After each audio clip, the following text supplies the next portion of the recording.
हाँ जी। हाँ जी मैम, मैं ना मतलब क्या गाजियाबाद से आया हूँ मैं। ठीक है। एक्चुअली क्या है मैम, मेरे को ना मेरे हाथ पैर ये सब कांपने लग जाते हैं, वो स्वेटिंग काफ़ी होती है। स्वेटिंग भी होती है, हाँ काफ़ी। अच्छा। और कुछ भूल भी जाता हूँ मैं, उसके कारण अच्छा। क्या है मेरे हाथ पैर सारे कांपने लग जाते हैं। तो मैं कभी कभार क्या अपनी पॉकेट में लेके चलता हूँ कैंडी, तो ये खाता हूँ मैं, तो थोड़ा सही बहुत बात है। उससे थोड़ा तो इस टाइम पे आपको थोड़ा सा सर दर्द भी होता सर है दर्द भी होता है मेरे और को, हल्का सा लगता है कि एकदम से चक्कर आने चक्कर भी वाले आ हैं। जाती है कभी बार। अच्छा, और जब ये टॉफी खा लेते हो या तो कुछ थोड़ा मीठा उससे थोड़ा खाते हो आराम तो मिल आराम जाता है। मिलता है। हाँ जी, उसके तो बाद फिर दोबारा वही ठीक है, वैसा फिर से थोड़ी देर के बाद हो होता है, जाता है। जब कभी तक कभी इसका सही कैंडी रहता का है। असर पड़ता है, हाँ। उसके बाद खत्म होगा तो थोड़ा बहुत हो जाता है, फिर हाथ पैर मेरे एकदम कांपने अच्छा, लग जाती है। तो आपने कभी अपनी शुगर चेक कराई है? नहीं। तो देखिए, ये जो कंडीशन है ना, जैसे आपने मीठा खाया, आप सही हो गए, फिर बाद में दोबारा कभी हो रही है, तो लंबे टाइम तक कभी ऐसा भी होता है आपने खाना नहीं खाया तो भी हो जाता हो है, जाता है। होता है ना? हाँ जी, तो ये जो कंडीशन है जिसमें अगर आपको हल्की सी शिवरिंग हो रही है और आपको लगता है कि एकदम पसीना भी उसी टाइम पे आ रहा है, या आपको बिल्कुल भूलने का लगता है कि आप भूल गए किसी चीज़ को कि उस टाइम मुझे क्या करना है, और आप मतलब आप कर नहीं पाते, आपकी बॉडी बिल्कुल ढीली हो जाती है, और उस टाइम पे आप मीठा खाते हो तो आपको लगता है कि अभी ठीक हो गए, तो ये जो कंडीशन है ये है हाइपोग्लाइसीमिया। मतलब आपकी शुगर लेवल्स बॉडी में लो हो रही है, तो आप उस टाइम पर अपनी शुगर लेवल्स जरूर चेक करें। नॉर्मल जो हमारी शुगर लेवल्स होती है वो होती है 80 टू 120 के बीच में। अगर कोई डायबिटिक पेशेंट है, उसकी अगर शुगर लेवल 70 से नीचे जा रही है, या बिल्कुल नॉर्मल पेशेंट है जिसको डायबिटीज नहीं है, उनकी अगर शुगर लेवल्स 54 mg पर डीएल से नीचे जाती हैं, तो इस कंडीशन को हम कहते हैं हाइपोग्लाइसीमिया या लो ब्लड शुगर्स। तो आपने ये जरूर ध्यान रखना है, अगर आपको ये सारे सिम्टम्स हो रहे हैं तो आपने अपनी शुगर लेवल जरूर चेक करनी है। और इसके अलावा ये दूसरा कंडीशन क्या होता है, जब आप इसकी जो रीजंस है वो क्या है, अगर आप बहुत ज़्यादा अपनी बॉडी में कार्बोहाइड्रेट्स खाते हैं या मीठा खा रहे हैं, कार्बोहाइड्रेट्स मतलब चावल बहुत खाते हैं या सूजी की कोई चीज़ें बहुत खाते हैं, पोहा बहुत खा रहे हैं, तो ऐसी कोई भी चीज़ें जिसमें कि कार्बोहाइड्रेट्स बहुत होते हैं, तो वो क्या करता है, तुरंत शुगर रिलीज करता है, जिस वजह से बॉडी में इंसुलिन तुरंत रिलीज होती है और बहुत ज्यादा मात्रा में होती है, वो एकदम से शुगर को डाउन कर देती है। तो आपको नीड होती है कि मैं कुछ कैंडी खा लूं और सही हो जाऊंगी, बट ये एक सही सोल्यूशन नहीं है। मैं आपको बताऊंगी कि आपको अगर इसे परमानेंट फिक्स करना है तो आप क्या खा सकते हैं जिससे आपका ये हमेशा के लिए फिक्स हो जाए, आपको किसी दवाई की या किसी कैंडी की, किसी भी मीठी चीज की लेने की जरूरत नहीं पड़ेगी। दूसरी चीज थोड़ा सा मैं आपको इसमें समझाऊंगी, पैनक्रियाज हमारा जो होता है, जहां से अगर हमने मीठा खाया तुरंत हमारी बॉडी में ग्लूकोज रिलीज होती है और तुरंत ही हमारी बॉडी में इंसुलिन जो हार्मोन है वो रिलीज होता है। वो क्या करता है, शुगर को कंट्रोल करता है।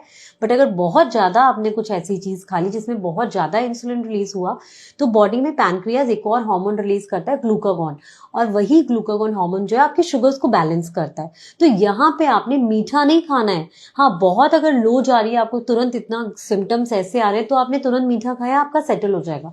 बट अगर आप रेगुलर बेसिस पे आप सिर्फ मीठा खा रहे हो और शुगर को कंट्रोल कर रहे हैं, तो इससे क्या होगा, आपने अभी मीठा खाया, इंसुलिन बहुत रिलीज हुआ, उसने शुगर्स को एकदम से डाउन भी कर दिया, बट फिर थोड़े टाइम के बाद फिर से यही कंडीशन आ जाएगी।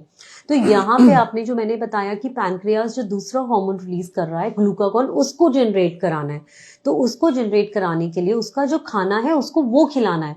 तो उसका खाना जो है, जो मेन सोल्यूशन है हमारा, वो है यहाँ पे। तो हमें अपनी डाइट में प्रोटीन्स इंट्रोड्यूस करने हैं हर मील में। जैसे हम डायबिटिक्स को कहते हैं कि आप हर 2-2 घंटे बाद खाओ, बट जिसमें कंडीशन में अगर हाइपोग्लाइसीमिया है, तो वहां पे हम ये नहीं कहेंगे कि आप हर 2-2 घंटे बाद खाओ, क्योंकि हर 2-2 घंटे बाद खाओगे तो शुगर, इंसुलिन रिलीज होगी, फिर दोबारा से शुगर रिलीज होगी, फिर वो दोबारा डाउन करेगा, फिर आप कुछ मीठा खाओगे, फिर वो साइकिल चलती रहेगी। तो आपने सिर्फ इसमें 3 या 4 मील खाने हैं ऐसे कंडीशन में, और हर मील के साथ आपने प्रोटीन ऐड करना है। मान लीजिए आपके पूरे दिन की प्रोटीन की रिक्वायरमेंट है 55 से 60 ग्राम, तो आप उस प्रोटीन्स को 3 या 4 भाग में डिवाइड कर दीजिए, और हर मील में उतना प्रोटीन आपका जाना चाहिए। अब मान लीजिए आपको पूरे दिन में 100 ग्राम पनीर खाना है, तो उसको 4 में डिवाइड कीजिए, और नाश्ते में भी थोड़ा पनीर ऐड कीजिए, लंच में भी थोड़ा पनीर ऐड कीजिए, इवनिंग में भी ऐड कीजिए, और डिनर में भी सेम। या तो आप अलग अलग प्रोटीन सोर्सेज ऐड कर सकते हैं, आप पीनट्स ऐड कर सकते हैं, इतना थोड़ा सा, इसमें भी आपको थोड़ा प्रोटीन मिलेगा। आप थोड़ा पीस पनीर का ऐड कर सकते हैं अपने लंच के साथ, और आप जो न्यूट्रिशनल ईस्ट है इसमें भी थोड़ा प्रोटीन होता है, ये आप लंच में या डिनर में कहीं भी ऐड कर सकते हैं। या मॉर्निंग में आप पीनट बटर ले सकते हैं, तो कुछ इस तरीके से अनस्वीटेंड, बिना मीठा, आप पीनट बटर घर पे भी बना सकते हैं और वो भी ले सकते हैं। और थोड़ा सा इसमें हमें फैट लेना भी जरूरी है, गुड फैट, क्योंकि अगर आप वैसा फैट लेंगे, घी तेल ज्यादा लेंगे, तो वो आपका कोलेस्ट्रॉल बढ़ाएगा। तो गुड फैट का मतलब है, क्योंकि इसमें हमें 4 मील ही खाने हैं, तो बीच में जो आप खाएंगे वो आप खाएं कोकोनट, नारियल खाएं, जिससे आपको लंबे टाइम तक आपको भूख लगेगी नहीं इससे। ऐसे ही हैंडफुल ऑफ नट्स खा लें नारियल के साथ, जिससे आपकी बॉडी की पूरी रिक्वायरमेंट भी फुलफिल हो जाएगी। तो इससे क्या होगा, आपका ग्लूकागॉन जो लेवल है वो इंक्रीज होगा, वो आपके शुगर्स को बैलेंस करेगा। तो याद रखिए, जब भी ऐसी कंडीशन होती है और अगर थोड़ी थोड़ी हो रही है आपको, अगर ये सारे सिम्टम्स आ रहे हैं, आप अपना शुगर्स चेक कीजिए और इसको फिक्स करने के लिए अपनी डाइट में कैंडी मत खाइए, आप अपनी डाइट में प्रोटीन्स खाइए। और अगर शुगर बहुत लो जा रही है तब तो कैंडी या कुछ भी मीठा खा लीजिए, बट रेगुलर बेसिस पे आप अपनी डाइट को करेक्ट कीजिए। और अगर आप अपनी डायबिटीज की मेडिसिन पे है या इंसुलिन पे और आपकी फ्रीक्वेंट शुगर लेवल्स नीचे जाती है, तो डॉक्टर से कंसल्ट कीजिए, उनसे पूछिए और मीठा मत खाइए। आप अपनी मेडिसिन को कम कीजिए, इंसुलिन को कम कीजिए। तो अगर आप ऐसा करेंगे, आप देखेंगे आप हेल्दी हो जाएंगे। और सो मैं डाइटिशियन कनिका खन्ना इन चीज़ों के लिए डाइट भी देती हूँ। अगर आपको डाइट चाहिए इन सब चीज़ों के लिए, तो आप करनाल प्लस के माध्यम से मुझसे कनेक्ट हो सकते हैं।